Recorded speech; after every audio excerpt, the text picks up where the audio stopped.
আপনি এসেছিলেন। এখন যেহেতু ওনাকে আপনারা আটক করে রেখেছেন প্রশাসন এবং আইন শৃঙ্খলা বাহিনী, তো সেক্ষেত্রে বলা যায় যে এখন যদি কোনো ধরনের নাশকতা ঘটে তার দায়ভারও সরকারকে এবং আইন শৃঙ্খলা বাহিনীকে দিতে কিন্তু হবে। আপনাদের তো 3টা শুরু হওয়ার কথা, এখন তো 4টা বাজে, সন্ধ্যা লেগে যাবে, কিছু তো পাবো না আমরা। আমাদের ঢাকা সহ বাংলাদেশের বিভিন্ন জায়গাতে প্রোগ্রাম চলমান ছিল বা আমরা কর্মসূচি ঘোষণা করেছি, কিন্তু চট্টগ্রামে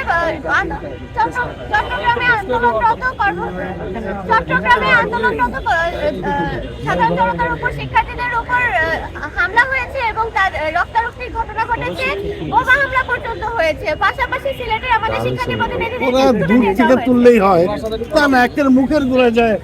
কালকে আমরা দেখেছি যে সন্ধ্যার পর আপনারা আসলে ছিলেন কিনা? কালকে আসলে কি হয়েছে? আমরা ডিসি অফিসের সামনে প্রথম অবস্থানরত ছিলাম শান্তিপূর্ণভাবে। আমরা শুধুমাত্র তথ্য জানতে চেয়েছিলাম যে ওখানে আছেন কিনা, উনি ঠিক আছেন কিনা, কারণ বিগত কিছু সমাবেশের কারণে ওনার যাতায়াত চলছিল, তো ওনার শারীরিক একটা অসুস্থতার ব্যাপার ছিল। পাশাপাশি ওনাকে আচমকা ডিবি পরিচয় দিয়ে তুলে দেওয়া হয়েছে। কোনো ধরনের কাগজপত্র বা অফিসের কোনো ডকুমেন্টস আমাদেরকে দেখানো হয় নাই। তাই কিসের ভিত্তিতে ওনাকে আটক করা হয়েছে নাকি ওনাকে ইন্টারভিউর জন্য আনা হয়েছে আমাদেরকে কিছু জানানো হয় নাই। সেই কারণে শুধুমাত্র আমরা বলেছিলাম ওনারা আমাদেরকে একটা সঠিক তথ্য দিন, কিন্তু ডিবি অফিসে আমাদেরকে কোনো তথ্য দেওয়া হয় নাই।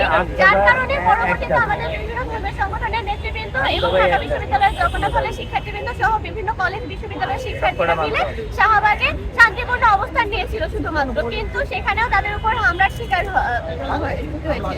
এবং তার ভিত্তিতে যদি আজকে চিন্ময় প্রভুকে আমরা ফেরত না পাই, নিঃশর্তভাবে ওনাকে মুক্তি দেওয়া না হয় বা জামিনে নামঞ্জুর করা হয়, সেক্ষেত্রে যারা কালকে হামলার শিকার হয়েছে তারা আজকে মামলা দায়ের করবে।